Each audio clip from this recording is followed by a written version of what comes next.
Current में हम ये चेक करेंगे, ये हमारे पास ये पोटैटो है, तो आलू और बैटरी है, बैटरी के साथ इसके साथ क्या लगा है, वायर लगा है, ये आपका बल्ब है, ये ग्लो कर रहा है कि नहीं ग्लो कर रहा है, इसको टेस्ट करेंगे।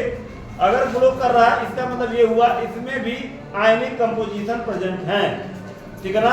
जैसा कि आप जानते हैं इसमें कार्बोहाइड्रेट पाया जाता है, कार्बोहाइड्रेट का फार्मूला C6H12O6 होता है, मतलब जो आपका पोटैटो होता है इसमें जो कार्बोहाइड्रेट पाया जाता है इसका फार्मूला ये होता है, ठीक है। अब हम चेक करते हैं, देख रहे हैं आपका एक मेटल है और ये अभी एक मेटल है और इसको इससे दूरी पर अलग लगाते हैं, देखते हैं कि ये जलता है, ग्लो करता है कि नहीं करता है।